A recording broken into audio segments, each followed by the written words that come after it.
Bonjour à tous et bienvenue sur cette nouvelle vidéo où nous allons parler de la série Netflix Barbare, une série allemande sortie sur la plateforme de streaming en octobre 2020. Avant de commencer cette vidéo, je préfère vous prévenir, va y avoir du spoil, donc si vous n'avez pas vu la série et que vous voulez profiter des quelques intrigues qu'il y a, je vous conseille d'abord d'aller la voir et ensuite de revenir ici. Ou si vous vous en foutez, vous pouvez rester et regarder cette vidéo, vous n'aurez pas de mal à la comprendre même sans avoir vu la série. Donc cette série prend place en Germanie en 9 après Jésus-Christ et nous raconte les événements qui ont mené à la fameuse bataille de Teutobourg et nous présente également cette bataille en elle-même. Je ne vais pas trop ici parler du côté artistique de la série, déjà parce que j'y connais rien, et ensuite parce que je vais principalement m'axer sur l'aspect historique. Je noterai juste que les principales critiques à l'encontre de cette série ont été faites à l'encontre du jeu de certains acteurs. Mais bon, c'est une série en 6 épisodes qui se regarde plutôt bien, donc si vous ne l'avez pas vue, vous pouvez y aller sans trop de soucis avant de regarder la vidéo. La vidéo va se diviser en plusieurs parties et pour chaque partie, je présenterai d'abord la réalité historique et archéologique et ensuite ce qui en a été fait dans la série afin de vous permettre de démêler le vrai du faux. On commencera par faire un petit état des lieux de la situation en Germanie à cette époque, en présentant les forces en présence, donc les Germains et les Romains. Ensuite, on parlera des principaux protagonistes qui sont intervenus dans cette affaire. Et pour terminer, évidemment, on évoquera la bataille de Teutobourg en elle-même. Bien, le décor est posé, donc allons-y. On va commencer par parler des Romains, et plus précisément de l'armée romaine. Sous la République, l'armée romaine n'est pas une armée permanente, mais une armée qui est mobilisée uniquement en cas de besoin.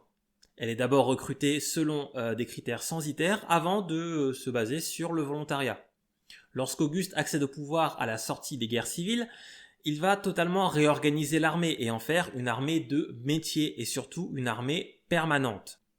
Même si une partie de l'armée est stationnée à Rome, j'y reviendrai d'ailleurs dans une prochaine vidéo, l'essentiel des légions se trouve bien dans les provinces, là évidemment où il y a le plus d'ennemis. Cette armée se compose des légions ainsi que des troupes auxiliaires. Une légion est divisée en 10 cohortes, elle-même divisée en 3 manipules, elle-même divisée en 2 centuries. Chaque légion comprend donc 10 cohortes, 30 manipules et 59 centuries. Et oui, 59 et pas 60, car la première cohorte de la première légion ne comporte que 5 centuries, mais ces centuries sont à effectif double. Oui, il y a pas mal de petits trucs comme ça qui sont là juste pour nous faire chier. Contrairement à ce qu'on pourrait penser, une centurie ne comprend pas 100 hommes, mais plutôt 80 voire un peu moins. Une légion comptait en général 5000 fantassins, un peu plus avant une guerre et un peu moins après évidemment. On peut également y ajouter 120 cavaliers.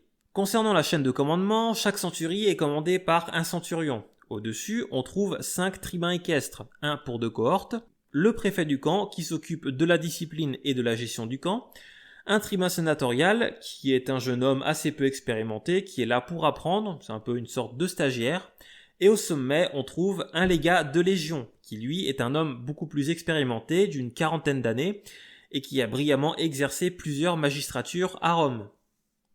Concernant l'équipement et la tenue des légionnaires, il faut d'abord préciser que, contrairement aux armées modernes d'aujourd'hui, il n'y avait pas à l'époque d'uniformité dans l'équipement. C'est-à-dire que chaque soldat pouvait s'équiper et s'habiller exactement comme il le voulait. Il n'y avait pas de code ni de règles. Évidemment, dans les faits, chaque soldat était un petit peu vêtu de la même façon. Et ce pour une raison bien simple, c'est quelque chose qui existe encore aujourd'hui, c'est l'effet de mode tout simplement. Sauf qu'à l'époque, s'ajoutait à l'effet de mode également l'expérience. Lorsqu'un soldat ou un groupe de soldats s'était rendu compte qu'une arme était particulièrement efficace et adaptée aux techniques de combat de l'armée romaine, évidemment, tout le monde voulait se la procurer et s'en équiper. Il faut aussi bien savoir qu'à l'époque, il n'y avait pas des dizaines et des dizaines de marques différentes. Les artisans fabriquaient un peu tous la même chose, ce qui fait que les Romains n'avaient pas un choix illimité en ce qui concerne leur équipement et leur tenue. Au final, les principales disparités d'équipement qu'on pouvait observer étaient dues à l'origine sociale des soldats. Car je rappelle qu'à l'époque, chaque soldat devait payer lui-même son équipement. Il devait d'ailleurs aussi payer sa nourriture. Ce qui fait qu'un jeune soldat issu d'un milieu modeste avait un équipement beaucoup moins important et beaucoup moins performant qu'un soldat vétéran qui est dans la Légion depuis 10 ans. Ces disparités, évidemment, disparaissaient après les premières campagnes, lorsque les soldats percevaient leur salaire, etc., etc. Mais globalement, ils étaient quand même tous un petit peu vêtus de la même façon. En règle générale, un soldat était vêtu d'une tunique, une sorte de robe serrée à la taille par un ceinturon. En cas de grand froid, il portait également un manteau, ces fameuses grandes capes rouges que l'on voit tout le temps. Aux pieds, et en fonction des circonstances et des moyens des soldats, ils avaient soit des sandales en cuir, soit des godillots, aussi appelés caligae, en bois clouté. En guise de protection, ils portaient un casque avec protège-nuque et protège-joue, le galéa, et pour le corps, une cotte de maille, appelée lorica amata. Les fameuses cuirasses segmentées, les lorica segmentata, qu'on voit la plupart du temps, merci Astérix, sont apparues au début du 1er siècle, à peu près à cette période donc. En l'an 9, elles étaient encore assez peu répandues et c'est la cotte de maille qui prévalait, même si une partie des soldats en était déjà équipés. Les officiers, eux, portaient la fameuse cuirasse musclée, imitant la musculature humaine, et qui coûtait beaucoup trop cher pour un simple soldat. Enfin, en guise d'arme, le soldat avait un gladius, une épée en fer d'environ 70 cm à double tranchant. Il était également équipé d'un javelot court, le pilum, utilisé comme arme de jet, mais aussi parfois comme arme de contact. Ce javelot, en 2 parties, avait l'avantage de se plier en 2 au contact, de sorte que l'ennemi ne pouvait pas le renvoyer, une pratique qui était très courante et très répandue dans l'Antiquité. Enfin, pour compléter le tout, les soldats romains portaient le fameux bouclier rectangulaire, le scutum, qui n'avait pas de poignée et était attaché directement sur l'avant-bras du soldat. En plus de la Légion, des troupes auxiliaires se battaient également avec les Romains. Il s'agit d'hommes plus ou moins barbares issus des différentes provinces de l'Empire qui se battaient aux côtés des Romains en tant que mercenaires. Ils possédaient leur propre équipement, souvent propre à leur peuple d'origine. Au total, avant la bataille de Teutobourg, les Romains disposaient en Germanie de 3 légions, soit environ 15 000 hommes, ainsi que d'environ 5 000 auxiliaires. Concernant les tactiques des Romains, que ce soit au combat ou en mouvement, les différentes cohortes étaient plutôt espacées les unes des autres, afin de faciliter les mouvements de la légion. De cette façon, lors du franchissement d'un obstacle naturel ou humain, la légion pouvait garder sa formation d'origine, ce qui était un avantage considérable. Également, au sein même de la Légion et de la cohorte, les soldats étaient plutôt espacés les uns des autres. Alors pas non plus espacés de 15 km, mais ils avaient un certain espace qui leur était propre et qui facilitait notamment leur mouvement, en particulier lors des combats. En règle générale, ils étaient disposés sur 3 lignes, une formation qu'on appelait le triples axis.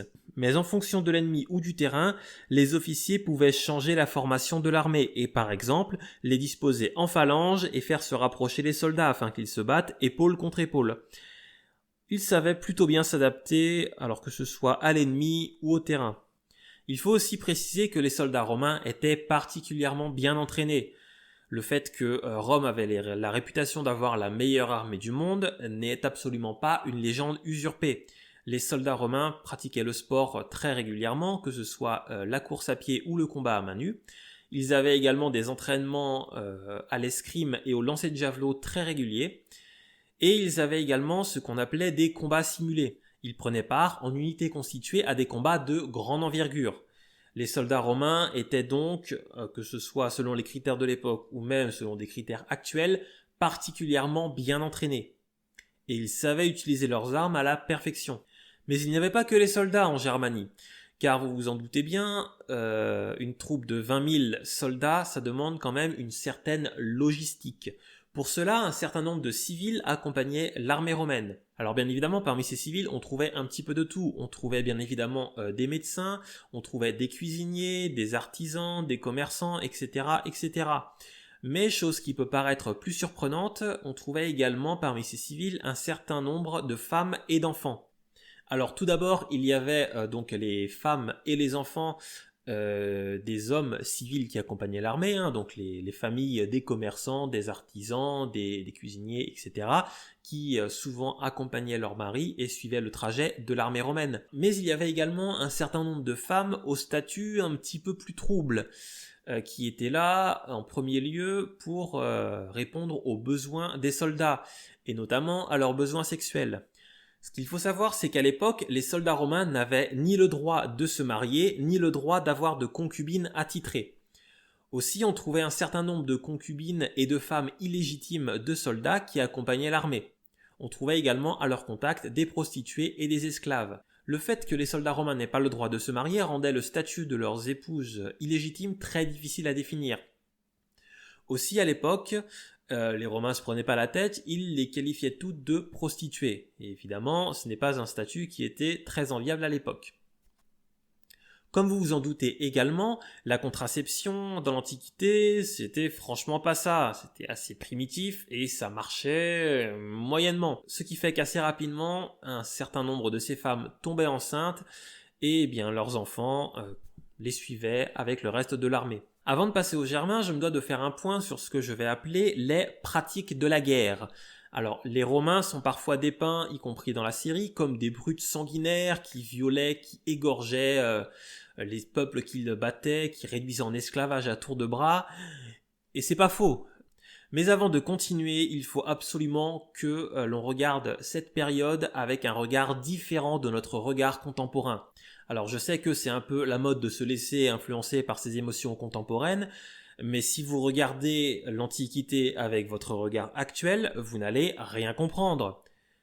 La Rome antique, ce n'est pas comme maintenant, c'est une société qui est totalement différente sur tous les plans, que ce soit sur le plan social, sur le plan législatif, sur le plan des mœurs, sur le plan culturel, tout est totalement différent. Vous allez vite comprendre pourquoi je dis ça. Le but d'un légionnaire romain, c'est avant tout de tuer. Après une victoire, les soldats pillaient tout ce qu'ils pouvaient piller, ils violaient les femmes, ils réduisaient les hommes en esclavage, ils achevaient les blessés, ils tuaient les enfants, ils incendiaient les maisons. Certains auteurs nous disent même qu'on pouvait suivre le déplacement de l'armée romaine au panache de fumée qui s'élevait dans le ciel. Panache de fumée qui était dû aux incendies causés par les soldats romains.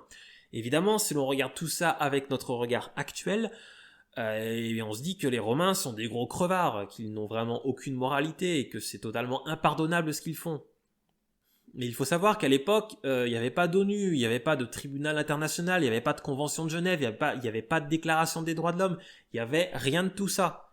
Il n'y avait qu'une tradition orale qui était commune à tous les peuples de l'Antiquité et qui, codifiait de façon implicite la guerre et ses dérives. Ce qui fait qu'à cette époque, il était tout à fait normal pour un soldat de tuer, par exemple, son ennemi blessé. Il était tout à fait normal pour un soldat de violer la femme de son adversaire. Il était tout à fait normal pour un soldat d'incendier les villages ennemis, de réduire en esclavage ses opposants. Tout cela était normal et accepté par tout le monde. Et d'ailleurs, tous les peuples de l'Antiquité avaient recours aux mêmes pratiques, y compris les Germains, nous y reviendrons. Alors évidemment, un peuple vaincu n'était pas content de voir ses femmes se faire violer, n'était pas content de se faire massacrer par les Romains, réduire en esclavage. Mais ce qu'il faut savoir, c'est que ce même peuple, quand eux remportaient des victoires, agissaient exactement de la même manière. C'était quelque chose qui était considéré comme inévitable, comme faisant partie de la guerre, comme étant une souffrance qui découle de cette guerre. Et c'était accepté et pratiqué par tous les peuples de l'Antiquité. On va passer aux Germains, et vous allez voir que eux d'ailleurs non plus n'étaient pas en reste.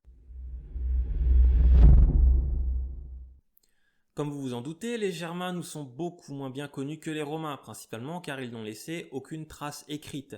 Aussi, les principales informations que nous avons sur eux nous viennent des Romains, notamment de César et de Tacite. Donc ces informations sont quand même à prendre avec certaines pincettes, puisqu'elles ne sont pas forcément toujours objectives.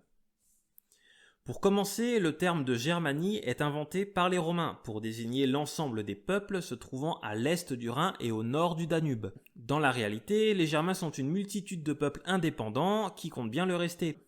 Si plusieurs tribus étaient capables de s'allier pour contrer un ennemi commun, souvent un autre peuple germain d'ailleurs, cette alliance était très éphémère et durait rarement plus d'un été. Si l'on en croit César, un peuple germain était dirigé par un roi chef de guerre. Il était divisé en cantons et chaque canton était lui-même divisé en familles. Cette subdivision était principalement utilisée pour le recrutement de l'armée, chaque canton devant fournir un certain nombre d'hommes en cas de conflit militaire. Au XIXe et au XXe siècle, certains historiens germains ont pu véhiculer le mythe du Germain cavalier.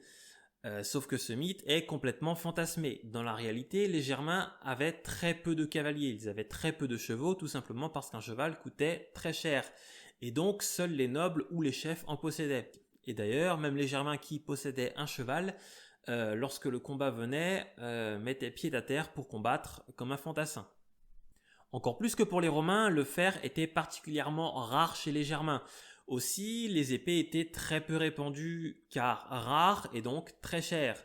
La plupart du temps, ils se battaient avec des lances pourvues d'une légère pointe de fer. Bien souvent, ces lances étaient plutôt utilisées pour le contact et non pour le jet.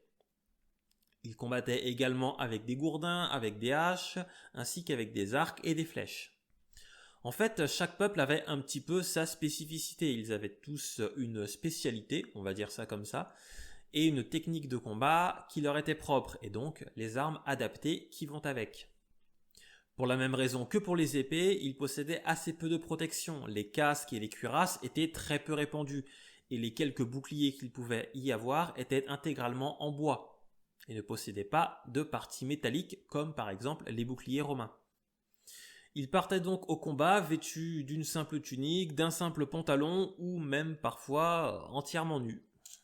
Je n'ai pas trouvé d'illustration concernant les Germains de cette époque, mais je vous invite à regarder la série, ils sont plutôt bien représentés dedans. Les Germains considéraient la guerre comme une activité normale et le courage était placé au-dessus de toute autre valeur. D'ailleurs, les déserteurs et les lâches étaient souvent contraints au suicide, un petit peu comme les Romains au final, et se pendaient eux-mêmes ou alors ils étaient tout simplement tués par leurs congénères. Chose intéressante, le rite de passage à l'âge adulte pour un homme chez les Germains était très spécial et en rapport avec ce que je viens de dire. Un Germain n'était pas un homme tant qu'il n'avait pas tué un autre homme. La guerre et la violence étaient donc placées au cœur même de la société. Malgré tout, sur le papier, les Germains ne semblent pas représenter une très grosse menace pour les Romains. Ils sont mal armés, ils sont mal protégés, leurs tactiques sont basiques et ils n'ont absolument aucune notion de stratégie. Et pourtant, les Germains possédaient une redoutable réputation et étaient craints par les Romains. Plusieurs raisons à cela. Tout d'abord parce qu'ils avaient battu les Romains en 105 avant Jésus-Christ à la bataille d'Orange, chose suffisamment exceptionnelle pour être soulignée et pour marquer les esprits des Romains. Mais ce qui les rendait si terrifiants, c'était leur façon de combattre qui était totalement irrationnelle. Du moins irrationnelle aux yeux des peuples de l'époque. Là encore, il faut se remettre dans le contexte. Aujourd'hui, c'est ce qu'on pourrait appeler une sorte de guerre psychologique. Et ce n'est pas quelque chose qu'il fallait sous-estimer. Leur façon de combattre était très atypique et totalement inconnue des peuples méditerranéens que sont les Romains. Déjà, de ce qu'en disent les auteurs latins, ils avaient un physique plutôt impressionnant. Le mythe du grand blond aux yeux bleus, ça date pas des années 40. Avant chaque bataille, les femmes encourageaient les hommes par leurs cris, mais ne prenaient pas part à la bataille. Les hommes, d'ailleurs, étaient vêtus de façon particulière. Comme je l'ai dit, ils avaient soit un pantalon, soit étaient entièrement nus, mais ils se vêtissaient aussi régulièrement de peaux de bêtes, souvent des loups, des cerfs, afin d'impressionner leurs ennemis. Et il y a également certains peuples qui avaient une pratique particulière qui consistait à se recouvrir entièrement de peinture blanche. Alors aujourd'hui ça peut faire sourire, mais à l'époque c'était particulièrement impressionnant et déstabilisant. Les adversaires des Germains les voyaient soit comme des fantômes, soit comme des personnes pratiquant la magie, et donc ils étaient particulièrement craints, car la magie à l'époque ça faisait très peur. Mais ce n'est pas tout, ils simulaient également la folie en roulant des yeux, ils criaient, ils dansaient, ils hurlaient, c'était une cacophonie sans nom, et il leur arrivait même en plein combat de déposer les boucliers qu'ils pouvaient avoir et de charger comme ça de façon totalement irrationnelle. Cette façon de combattre totalement dépourvue de logique aux yeux des Romains fonctionnait plutôt bien et leur accordait un certain avantage psychologique. Cette façon de combattre également était très adaptée à leurs tactiques, qui étaient plutôt des tactiques proches de ce qu'on pourrait appeler la guérilla. La plupart du temps, ce n'étaient pas des batailles rangées, mais une succession d'escarmouches, d'assauts, d'embuscades, afin d'user les forces ennemies et d'en venir à bout lors d'un assaut final. Bien, faisons un petit point maintenant sur la façon dont tout ça est représenté dans la série, autant du côté germain que du côté romain. La première chose que l'on voit dans la série, c'est ce fameux masque qu'Arminius porte en arrivant au camp. Ce masque n'est pas juste un délire à la 300, il s'agit d'un masque de parade qui était porté par certains officiers de la cavalerie le jour de parade, comme son nom l'indique. En ce qui concerne les soldats, quand on regarde en détail leurs uniformes, on constate un certain nombre de différences. Alors des différences souvent minimes, mais la principale qu'on note est que certains soldats sont équipés de cottes de mailles et les autres de la cuirasse segmentée. Comme je l'ai dit, c'est à l'époque quelque chose qui était très courant et donc particulièrement crédible. Globalement, au niveau des costumes, je trouve que dans cette série, tout est plutôt bien réalisé. C'est d'ailleurs une critique positive qui a été faite par un certain nombre de personnes. Au niveau des décors et des costumes, franchement, la série est vraiment au top. Bien, avant de présenter les principaux personnages, je vais rappeler quelques éléments de contexte qui sont nécessaires à la bonne compréhension de ce que fut la bataille de Teutobourg. À la veille de la bataille, cela fait déjà plusieurs années que les Romains sont présents en Germanie. On ne sait pas trop ce qui a poussé Auguste à entamer cette conquête de la Germanie. Peut-être voulait-il juste associer son nom à une grande conquête dans la pure tradition romaine, ou alors, plus pragmatiquement, pacifier un peuple voisin qui commençait à être un petit peu trop turbulent. Quoi qu'il en soit, le prétexte qu'attend Auguste pour attaquer arrive en 16 avant Jésus-Christ, lorsque plusieurs peuples germains, les Sicambres, les Usipètes, les Tenctères, mènent un certain nombre de raids et de pillages en Gaule. En réponse à ces attaques, le gouverneur de la région, un certain Marcus Loius, marche contre l'ennemi avec la 5e légion et se fait totalement anéantir. La légion est décimée, elle perd son aigle et donc son honneur. Auguste décide alors de créer une nouvelle province qui s'étendrait entre le Rhin et l'Elbe et s'appellerait Germanie. Il chargea Drusus, son beau-fils, de cette lourde tâche. Il disposait pour cela de pas moins de 6 légions, ce qui fait, avec les auxiliaires, environ 50 000 hommes. Drusus mena plutôt bien son affaire et érigea un certain nombre d'infrastructures qui facilitèrent la progression des Romains. Il remporta également un certain nombre de batailles et au final, il aurait vaincu plusieurs peuples, dont les Chérusques. Malheureusement, il meurt prématurément en 9 avant Jésus-Christ. Plusieurs gouverneurs et généraux se succédèrent ensuite afin de poursuivre l'œuvre de Drusus, et notamment le futur empereur Tibère. Finalement, le commandement revient à Varus qui prend la suite de Tibère en l'an 6 ou 7. Publius Quinctilius Varus, né en 46 avant Jésus-Christ, est issu d'une famille patricienne et a fait carrière au Sénat où il a exercé les différentes magistratures du cursus honorum. Questeur, édile, prêteur et enfin consul. Il a ensuite gouverné 2 provinces d'importance, l'Afrique tout d'abord, puis la Syrie. Comme on l'a dit, en l'an 6 ou 7, Auguste l'envoie en Germanie. Dans la série, il est appelé gouverneur, ou légaté en latin. Plus précisément, il avait le titre de légat impérial propréteur consulaire, mais on ne leur en veut pas d'avoir abrégé. En gros, il était le gouverneur de la province avec en plus un pouvoir militaire. En ce qui concerne sa personnalité, les historiens romains ne sont pas tendres avec lui. Dion Cassius nous parle de sa façon calamiteuse de gérer les choses, et Florus le dépeint comme une personne cruelle, orgueilleuse et débauchée. Au final, Velleius Paterculus est celui qui est le moins dur avec lui, et rappelons que c'est aussi un contemporain de Varus. Il le décrit comme un homme au naturel doux, plus habitué à la douceur de la ville qu'à la rudesse de la guerre. Il précise quand même que lorsque Varus est arrivé en Syrie, la Syrie était riche et Varus pauvre, et lorsque Varus a quitté la Syrie était pauvre et lui était riche, ce qui, bon... Au final, l'erreur de Varus a surtout été de gérer la Germanie comme une province romaine classique et pacifiée, sans prendre compte les mœurs et les us et coutumes propres au peuple germain. Il levait des impôts comme il a pu le faire en Syrie, sauf que pour les Germains, ces impôts étaient perçus comme une humiliation. Pour eux, ce versement signifiait qu'ils avaient été vaincus, ce qui, dans les faits, n'était pas tout à fait le cas. Ils n'acceptaient pas cette position de vaincu que Varus leur imposait. Ils supportaient également assez mal le fait que certains jeunes germains soient enrôlés de force dans les troupes auxiliaires. On peut au final résumer tout cela par un malheureux problème de communication, même si évidemment c'était beaucoup plus profond que ça et ça aura des conséquences beaucoup plus tragiques. Caius Julius Arminius.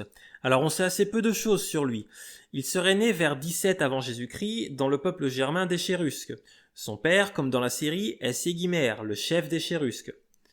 Son nom de naissance nous est inconnu et si en Allemagne on l'appelle Hermann le Chérusque, certains voyant dans Arminius la version latine d'Hermann, rien ne nous permet d'affirmer cela. Dans la série, ils l'ont appelé Harry, donc pourquoi pas. À l'âge de 10 ans, son père, qui est pro-romain, confie Arminius ainsi que son frère Flavius aux Romains. Ils sont bien emmenés à Rome avec le statut d'otage, mais il semblerait que ce soit beaucoup plus un acte volontaire de la part de Ségimer, plutôt que quelque chose qui leur a été imposé par les Romains, comme on peut le voir dans la série. À Rome, Arminius et son frère suivent des cours dans une école qu'Auguste a fait construire spécialement pour les otages germains. Il suit une formation militaire et en l'an 4 après Jésus-Christ, il prend le commandement d'une troupe auxiliaire de Germains. Il est envoyé probablement en Dalmatie pour y faire ses premières armes. À la suite de cela, il obtient la citoyenneté romaine de rang équestre. Il a donc le statut de chevalier au sein de la société romaine, qui est le grade le plus élevé que peut espérer obtenir un Germain. En l'an 7 ou 8, Arminius est envoyé, toujours à la tête de ses auxiliaires germains, en Germanie. Avec son père Ségimer, ils deviennent des conseillers de Varus, mais très rapidement désapprouvent ses choix. Il s'active donc d'un côté à endormir la méfiance de Varus, et de l'autre à fomenter une révolte en réunissant les différents peuples germains. Tout cela conduira bien évidemment à la bataille de Teutobourg, j'y reviendrai juste après. Il faut d'abord rectifier tout ce qui est faux ou incorrect concernant Arminius dans la série. Tout d'abord, Varus n'a jamais été son père adoptif. Il est d'ailleurs très probable qu'ils ne se soient jamais rencontrés avant qu'Arminius n'arrive en Germanie. On sait juste que Varus avait connaissance de l'existence d'Arminius puisque c'est lui qui a approuvé le choix d'Auguste d'envoyer Arminius en Germanie. Également, comme je l'ai dit, Arminius possédait déjà la citoyenneté romaine de rang équestre avant d'arriver en Germanie. Il n'a donc pas obtenu le statut de chevalier à cette occasion. En ce qui concerne sa famille, son père Ségimer ne se suicide pas comme dans la série, puisque les sources antiques nous disent qu'il combat aux côtés de son fils lors de la bataille de Teutobourg. Quant à sa mère, on n'a aucune information sur elle, si ce n'est Tacite qui nous dit qu'elle est encore en vie en l'an 16 après Jésus-Christ. Passons ensuite à Thusnelda, qui elle aussi a bien existé. Elle est bien la fille de Ségeste et appartient donc aussi au peuple chérusque. Voilà, c'est à peu près tout ce qu'il y a de vrai sur elle dans la série. Dans la réalité, Arminius aurait demandé Thusnelda en mariage, mais celle-ci aurait refusé. De plus, son père Ségeste était peut-être l'oncle d'Arminius. Ce qui est sûr, c'est que, comme dans la série, il est un allié des Romains, et c'est bien lui qui avertit Varus du complot que mène Arminius contre lui. Argument d'ailleurs que Varus ignorera. Il considérera qu'il a affaire à une énième querelle familiale et n'y prêtera donc aucune importance. Après la bataille de Teutobourg, Ségeste rejoint la coalition d'Arminius à contre-cœur.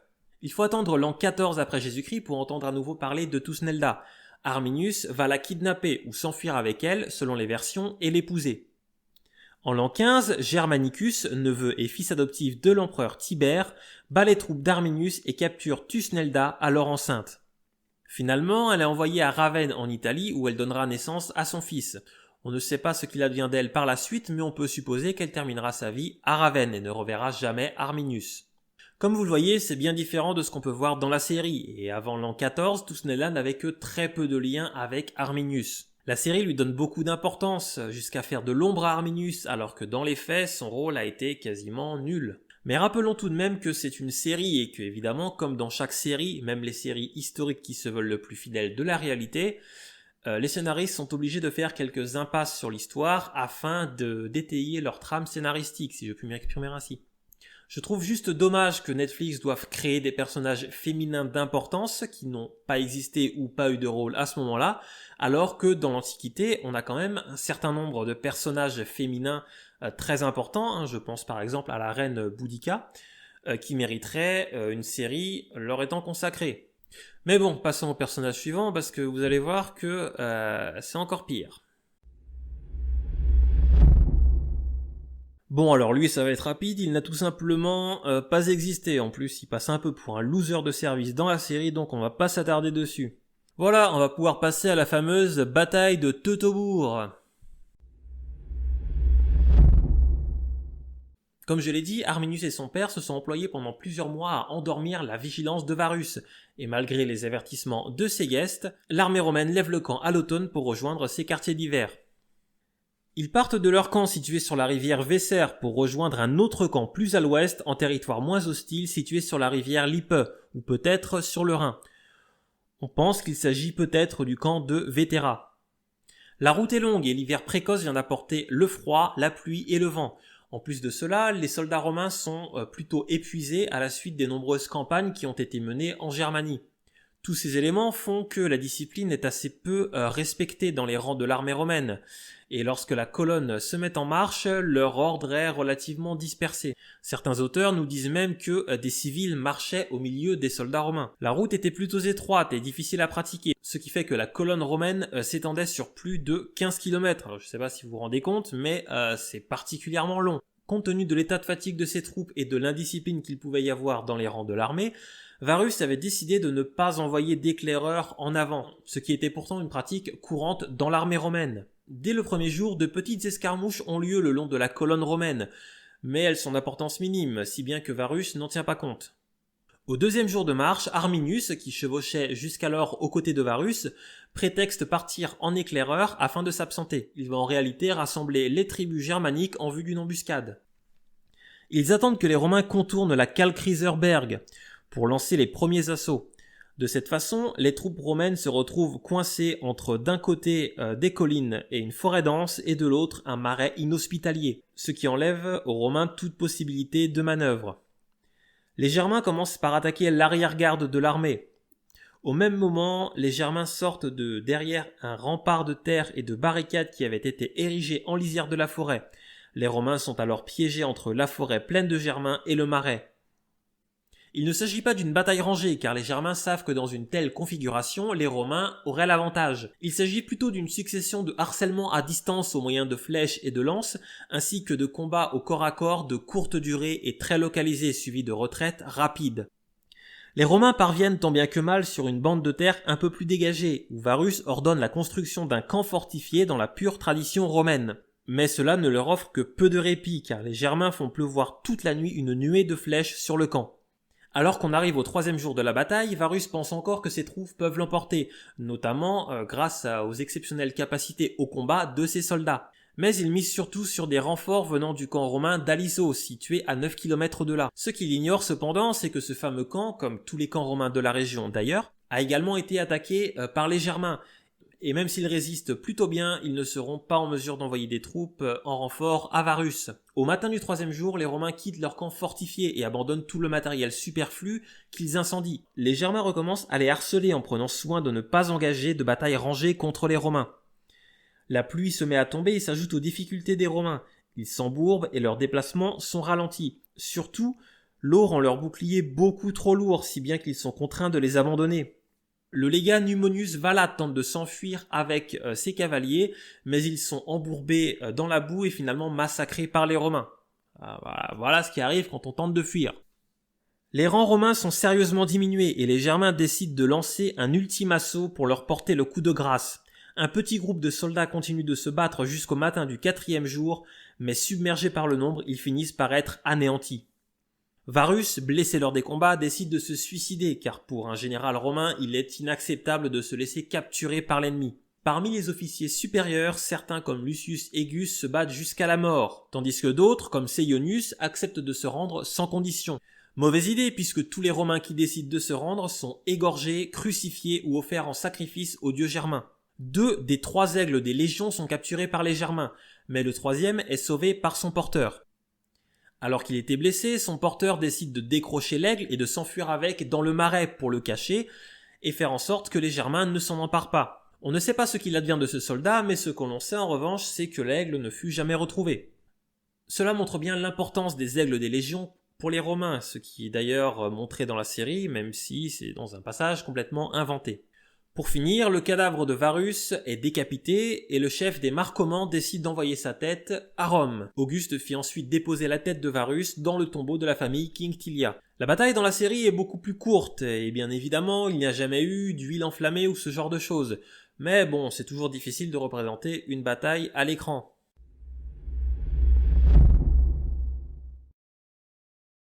Comme on vient de le voir, les causes de cette défaite romaine sont multiples.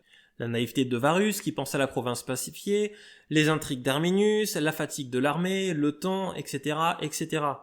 Autant de facteurs qui ont conduit à ce désastre auquel les Romains, il faut bien le dire, sont relativement peu habitués. D'ailleurs, comme je l'ai dit tout à l'heure, la plupart des Romains qui ont survécu à cette bataille sont soit, tout simplement tués, soit réduits en esclavage par les Germains. D'ailleurs, on le voit plutôt bien dans la série, après la bataille, il y a des soldats qui sont pendus, il y en a même un qui se fait couper les couilles, bon, c'est pas très reluisant.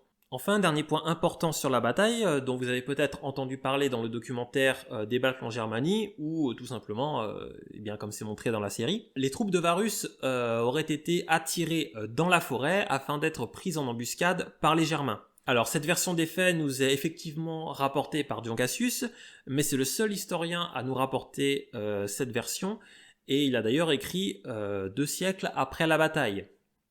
Ceci étant dit, la plupart des sources sont un petit peu avares en détail sur la bataille, et dans les faits, on ne sait pas concrètement comment elle a pu se dérouler.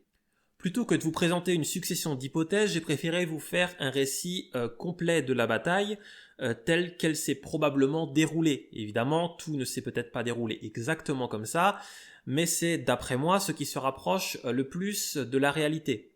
Pour cela, je me suis basé d'une part sur les sources antiques de l'époque et également sur les écrits de 2 historiens contemporains, Jan Le Boec et Rosemary Sheldon, qui sont tous 2 des historiens reconnus. Je ne vais pas trop parler ici des conséquences de cette bataille, ça fera d'ailleurs peut-être l'objet d'une 2e vidéo, pourquoi pas lorsque la saison 2 de Barbares sortira. Mais je dirais juste que cette défaite a marqué un véritable coup d'arrêt à la conquête de la Germanie par les Romains, et d'ailleurs Auguste laissera complètement tomber l'idée. Alors des troupes seront quand même envoyées en l'an 15 après Jésus-Christ, mais au final ne déboucheront sur rien du tout, et la Germanie ne deviendra jamais une province romaine. Cette défaite fut également un choc pour Auguste, j'irais même jusqu'à dire un traumatisme, et si l'on en croit Suétone, cela l'affecta tout particulièrement, et ce, pendant un certain temps. En ce qui concerne la série, personnellement, je l'ai plutôt appréciée. Les décors sont plutôt fidèles à la réalité, de même que les costumes, et même si le scénario prend un certain nombre de libertés, qui sont parfois légèrement dommageables, je trouve que globalement c'est une série qui se regarde plutôt bien et qui est de qualité compte tenu du budget qui semble être plutôt limité. Alors effectivement, le jeu d'acteur de certains personnages est parfois assez peu convaincant et l'intrigue manque un peu de suspense ou de piquant. Mais bon, personnellement j'ai passé un bon moment à regarder ces 6 épisodes, donc pourquoi pas, laissez-vous tenter. Bon, cette vidéo est déjà assez longue comme ça, donc je crois que je vais m'arrêter là. En plus, il commence à faire nuit, donc pas trop le choix. J'espère en tout cas qu'elle vous aura plu et que toutes ces explications vous auront intéressé. D'ailleurs, si ce format vous plaît, n'hésitez pas à me donner des idées d'autres séries ou de films dont vous aimeriez avoir l'analyse historique dans les commentaires. N'hésitez pas également à mettre un pouce en l'air et à vous abonner si ce n'est pas déjà fait, notamment pour ne pas rater les prochaines vidéos. En attendant, je vous remercie de m'avoir écouté et je vous dis à la prochaine.